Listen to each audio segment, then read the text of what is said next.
Alrighty here. Today I'm here to give y'all my full-on predictions for the 2025 Canadian Grand Prix. I know that all of us Formula One fans are just hoping for a great race because we went through a miserable triple header. We went out to Imola, couldn't see a single car pass one another because we were stuck in a DRS train. Go to Monaco, it is just horrific to watch. A two-stop strategy, teams just going well off the pace to open up a gap for their teammate to pit and to fall in line. And then we go to Barcelona, where we thought it would be somewhat easy to pass, but it wasn't. And yes, he had a safety car at the end to spice things up, but it wasn't ideal racing. But I believe I got hopes that the Canadian Grand Prix will deliver for us, and it's going to be a very exciting race. But enough said here, and let's get on to the picks.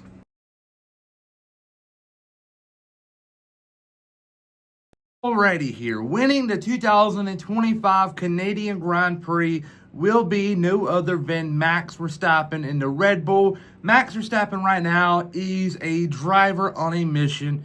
Yes, he got the penalty at the end of the Spanish Grand Prix, and it kind of pissed him off to where he deliberately hit George Russell and got a 10-second time penalty, and also got 2 penalty points, which he's now sitting at 11 out of 12. And remember, folks, once you get 12, you get something called a race ban. Just ask Kevin Magnussen last year. But Max Verstappen, I believe he's definitely going to get that 1 penalty point because you got this race and he got the Austrian Grand Prix, but after that it resets because he loses 1 point. So he'll be sitting at 10 for the British Grand Prix, the Belgian Grand Prix, the Hungarian Grand Prix, and also the Dutch Grand Prix. Then after that we'll have Monza, and then I can't really get the schedule right. It's Baku, Singapore.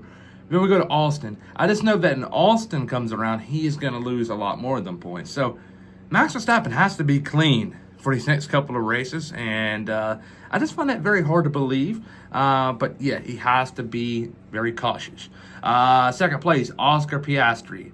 Third place, Lando Norris. I think Lando Norris, he had a lot of momentum out leaving Monaco, winning the Grand Prix there. Just really couldn't match his teammate in Barcelona. Very frustrating if you're a fan of his. George Russell P4, Kimi Antonelli P5. Kimi Antonelli coming off a rough, miserable, and wanting to forget triple header where he scored 0 points. Power unit issues in Imola, Monaco, just really couldn't pass, bad strategy, and had a power unit issue in Barcelona. P6, Carlos Sainz in the Williams. I believe his time is now. I believe he is slowly but surely catching Alex Albon, and I believe right now he's on par with him, and I believe he's going to put it on display this weekend in the Circuit Gilnov.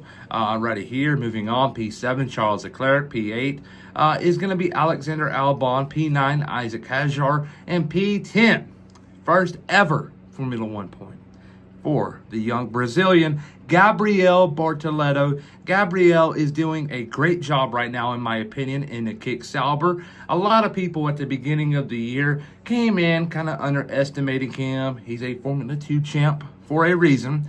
Yes, he's in the worst car by far, but a lot of people wanted to write him off because of the equipment, but he's actually been on par with Nico Hülkenberg, and I'm telling you, folks, he is going to be a heck of a driver once he gets good machinery to drive him. But a lot of people, though, want to throw the Rookie of the Year stuff to Isaac Hadjar and the Kimi Antonelli, which they are doing great jobs.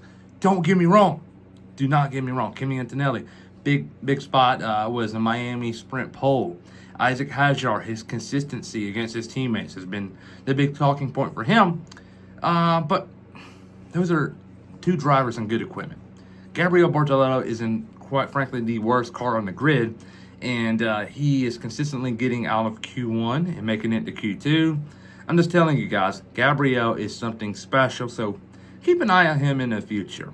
P11, Liam Lawson. He is slowly but surely getting better, and I believe that his ties to Ford is going to keep him around next year. I've heard some rumors of that, so keep an eye on a contract extension for Liam Lawson down the road. Franco Colapinto, P12. Colapinto has gotten a lot of bad PR these last couple of weeks after replacing Jack Doohan and struggling. I believe that the Alpine car is very crappy right now, and it's kind of hard to expect something good from it. So be patient here. I know Flavio is going to be patient. He's done the right thing by replacing Doohan with Colapinto. Now all he needs is just some time.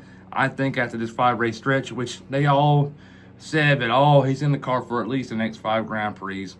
There's going to be 5 Grand Prix as a warm-up, in my opinion, and after that, it's going to be the real deal. If you can't cut the stuff, and he's going to be cut by the summer break, or at least after it, because we're going to have the British Grand Prix, the Belgian Grand Prix, and the Hungarian Grand Prix. So after that, they may reevaluate. It really wouldn't make much sense at all to give him the boot and put Paul Aaron in the car for a Grand Prix early in July, and at the end of July, and the first week of August, and have another month off before the return in the Dutch Grand Prix. It just doesn't make sense. So I see them giving Colapinto until after the summer break, and that's just my opinion. P13, Fernando Alonso. P14, Esteban Ocon. 15, Ollie Behrman. 16, TBC. We don't know who's going to be in the car yet. I'm filming this on a Saturday, going out on a Sunday.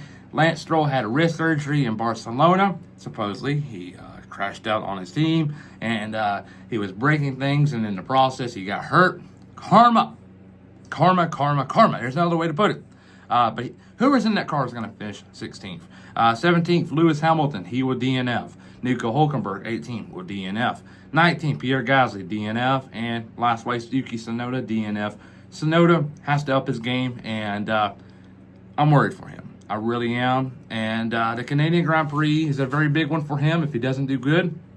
Isaac Hadjar may be in that car for the Red Bull Ring.